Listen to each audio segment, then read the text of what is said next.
Hey everyone. So this week I decided to do something a little bit different. We're changing things up. We're mixing things up. We're changing our gimmicks. No gimmick changes here. I will always be Trappy Talks the truth.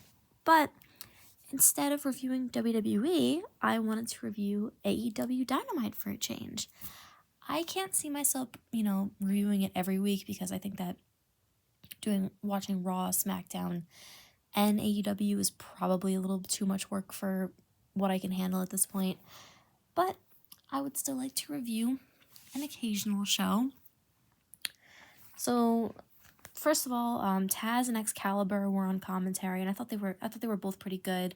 It's always a treat to hear Taz. I miss Taz in WWE, but Taz has always been a great commentator. He's one of my favorites, so it was nice to hear from him. Justin Roberts was the ring announcer. I know opinions on Justin Roberts are mixed. I like Justin Roberts. It is what it is. He makes things sound exciting to me. So it was cool to see him as well. There was some guy, in the front row, sitting in the crowd. The guy was in, a Sting costume. And it might be one of the best, wrestling-related costumes I've ever seen, because I really thought that was the real Sting at first. I'm not sure how big the crowds generally are in AEW, but at some points, the crowd was very much dead. So I'm not sure if it was just that the crowd was smaller, or if this was considered a lackluster show by AEW fan standards. I don't know, but not all the wrestlers, but some of them got no reaction from the crowd. Also, another thing is I only watched the first half of the show live, and then the rest I watched through the highlights on YouTube. So if I missed anything important, I apologize. Don't come with your pitchforks, teeth blaring at me. I'm doing the best I can, okay? Trying to make chicken salad out of chicken shit, as all the wrestlers say. So anyway, show started off with a backstage interview with this guy named Jay White and Renee Young. Then a bunch of guys, he was just talking, and then a bunch of guys came out to confront him in a parking lot. There was a big brawl that ensued with Dean Ambrose started beating up on this guy. The brawl goes into the arena, and then Edge comes in and spears Cesaro, but he didn't mean to get Cesaro, he meant to get Ambrose. Edge grabs the microphone, he talks about how he's demanding a match against Ambrose for the world title at AEW Revolution. Ambrose turns him down, and then Jay White challenged Cesaro to a Brisbane Brawl match, Brisbane Brawl tag match against him and Edge. I don't know what a Brisbane Brawl is, or if this is something that they do often, or if this is just another fake hardcore match. I don't know. But it was a pretty entertaining segment. I think that it was pretty cool way to start the show. I'm always a fan of segments that take place outside of the arena, so it was cool to see something, start off in the parking lot and then lead into the arena. So, fun segment. I thought it was a good opener for the show. So, our first match of the night was Will Osprey versus a mystery member of the Don Callis family. This guy got, a pretty good reaction. I guess he's over with the fans. So, Don Callis comes out, and I don't know, I didn't really know who this guy was before he started working for AEW. He looks like a bald Andrew Dice Clay. Let me know if you guys see it, because I definitely, he definitely looks like he could be, Andrew Dice Clay's, cousin or something, Anyway, so he says that his opponent's this guy named Mark Davis. He's, this guy who's kind of fat. This guy, got, no reaction when he came out. He kind of looked very similar to Ambrose, but not exactly the same. Match was good, some cool spots. There was, a pile driver and some other cool shit. Will Osprey won, which I think was probably the better decision, because he seems like the people seem like they really didn't care about that other guy. Kenny Omega came out and says that he's going to be Osprey's tag team partner at the event in Brisbane. Kyle Fletcher and this guy, some Japanese guy, I think his name was Konosuke Takeshita. I'm sorry if I'm pronouncing that wrong. The guy had pants that kind of remind me of Tajiri a little bit. Those wide leg pants, So Omega talks about their upcoming match, and then the segment ends with some pyro, which it's always nice to see pyro in a wrestling show. I don't have much of opinion on any of these guys. Maybe if I watched every week, I could tell you if they're good or bad, but as of now, I don't really have much of an opinion on them. So next match of the night was Konosuke Takeshita. Once again, I don't know if I'm saying that right. I was going to call him Takeshita for this review, but I don't have any reason to hate this guy yet, so not going to use that for now. Versus Kyle Fletcher versus the Hounds of Hell.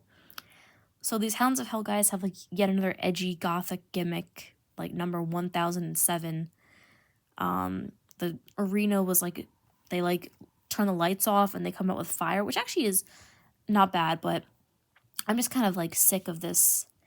I'm kind of sick of like edgy gothic gimmicks. Like it's kind of a little bit of an overload with when I watch WWE and there's like the Wyatt Six, the Last Testament with Karrion Kross, and the Judgment Day. So I'm just a little bit fatigued from it. One of the guys, I'm not sure who it was. This guy was like completely covered in tattoos, which was like really weird to see. He was also pretty out of shape. I think it was Kyle Fletcher. He kind of reminded me, like he kind of had like a Randy Orton-esque type of vibe to him. I'm not sure if that's what they're going for. Anyway, match was pretty enjoyable. The crowd was into it. The crowd gave a good reaction. It was a very fast-paced, kind of action-packed match. Some cool spots. And Takeshita and Fletcher picked up the win. Was not a bad match by any means. It was pretty entertaining. So the Hurt Business is back, and I didn't know this. But yeah, the Hurt Business is now in AEW. I thought they were good enough in WWE. I thought they broke up a little bit too early. But Bobby Lashley, and so they're the champions. They're the tag champions right now, and then MVP's like their mouthpiece. Anyway, MVP is like a pimp cane, which I thought was pretty funny. So then they were just talking, and then these two guys named Austin and Colton Gunn come out. I guess they're like the sons of Billy Gunn. One of them, I'm not sure who, had like a braid, like that was like drooping down his face. It was very distracting. So they talk about how they used to be tag team champions and they never got an official rematch. And they challenged them for the titles for next week. So that's going to be a match that they're going to do. I'm not sure if it's going to be on Dynamite or some other show, but whatever. They're going to have a match for the tag titles. Anyway, MVP called them ass boys, and then I feel like that was totally setting up for what I knew was going to happen. What did happen is that one of the Guns was like, you're damn right we're ass boys, and if you're not down with that, then suck it. And I was like, are they allowed to use that catchphrase? Like, is that trademarked? Can you trademark that? I'm not sure. But I don't know. I was surprised. I'm like, I don't know if they're even allowed to say that, or if WWE has a trademark on like a million different things. So I was surprised. I would be very surprised if they didn't have a trademark on that. So in our next segment, MJF came out and he got like no reaction from the crowd. Is he considered like passé by the fans now? Because I feel like he definitely used to be a pretty big deal, but I think, are they tired of him? Is he considered like, like he's stale? I have no idea, but he didn't get any reaction when he came out. So he started talking about Jeff Jarrett. He called him a geriatric, and he says that he's been getting into younger people like him's way. So then Max Caster interrupted, and he was holding some kind of like clipboard thing. And then he left, and then Hangman Page came out and started doing like a face-off with MJF. MJF started calling him saying that he had no talent, and then the crowd started chanting, "Shut the F up."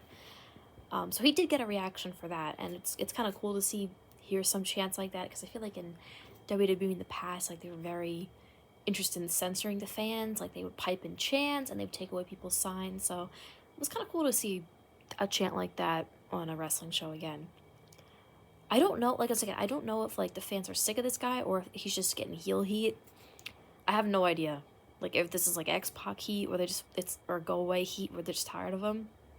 But either way, like, he played into the promo very well. Goldust came out, and he's got, like, a new gimmick where he kind of looks like Finn Balor when he does, like, I forget what it's called, but, when he paints his face. He kind of looked like that, but it was only, like, half of his face. He started calling out MJF. He's saying, like, you pick on people for their past. She picked on them for their issues with drug use. And then he brought up Owen Hart. I guess Owen Hart, like, or MJF used Owen Hart's name at some point to get heel heat.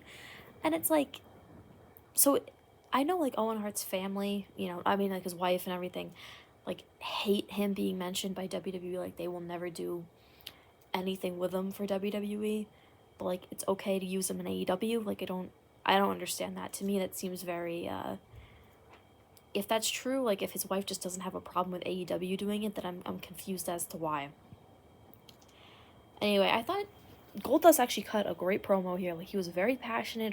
He had actually very, very good acting. Like, it felt like I was watching something real, and it came from the heart, and he got a very positive reception for it. So I think it was like a pretty good, you know, display of what Goldust can do on the mic. Anyway, MJF keeps going. He says basically that Goldust isn't right in the head because of his past drug usage. And then he talks about how it took Goldust years and years to get out from Dusty Rhodes' shadow, which is funny because I feel like Goldust is better than Dusty. That's just my opinion. I find him more entertaining as a guy. Anyway, they started brawling and they got separated by security. It was a pretty entertaining segment. I enjoyed it.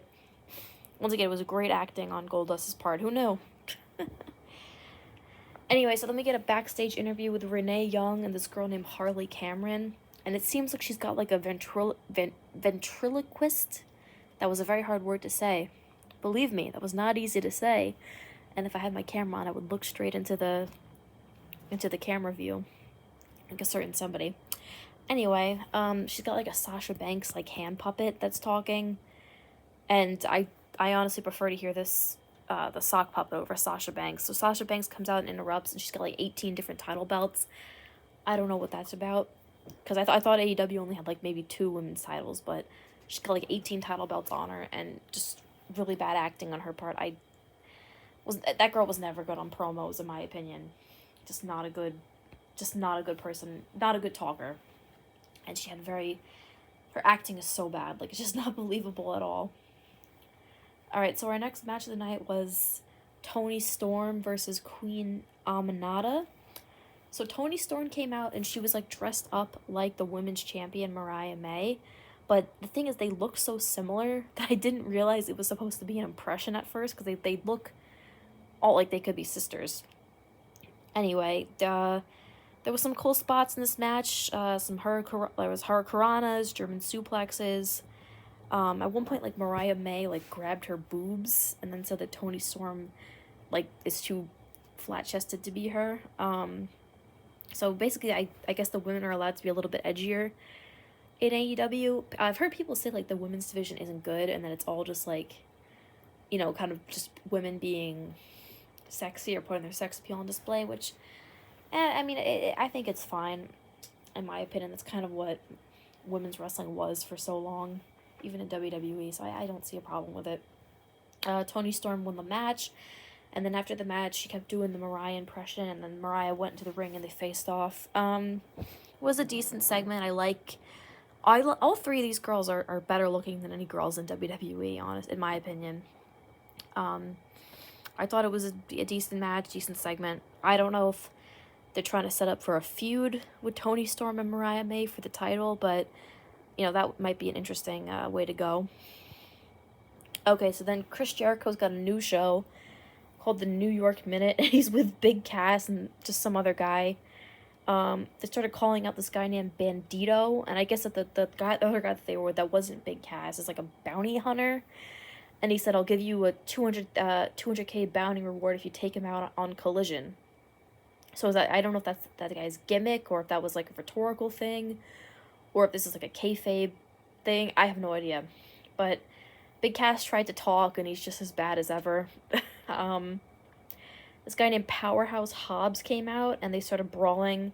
And then 2 guys who looked like Dolph Ziggler clones came out and started brawling too. And then security separated all of them, and then Big Cass and Powerhouse Hobbs started fighting in the ring. It was okay. I mean, the segment, if the idea is supposed to be that's like a minute-long show, then that was definitely longer than a minute. But yeah, it was okay. Chris Jericho was very fat, but, you know, he's still entertaining on the mic. Alright, so our main event was Ricochet versus Swerve Strickland. I don't really know much about either of these guys. I know some stuff that probably I wouldn't want to know about Ricochet, about him fingering his pooper, but no, the match was pretty good. It was pretty, it had some good energy to it. Crowd was very into it. Crowd gave it a very good reaction.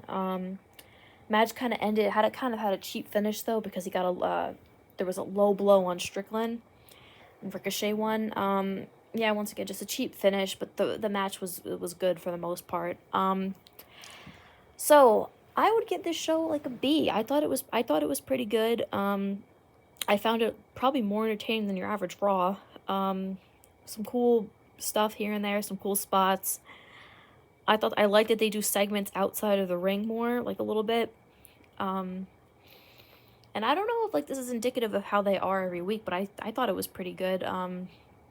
If you guys want to see more AEW reviews, let me know. I just wasn't sure if there's as much interest in it as there is for like Raw and SmackDown reviews. But I can say I was surprised I enjoyed the show.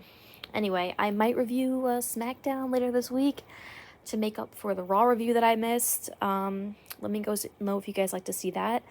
I'm also thinking of debuting like a weekly or monthly like top 10 type of series. Like I put out like top 10 top 10 favorite wrestlers, or top 10 overrated wrestlers, or top 10 worst wrestlers, or top 10 favorite, I had White Castle for lunch. Or top 10 like favorite wrestlers on the current WWE roster. I would if you guys are interested in that, let me know, and comment maybe what you'd like to see for my top 10s. Anyway, that's all for now. Peace out, and I hope you enjoyed my review.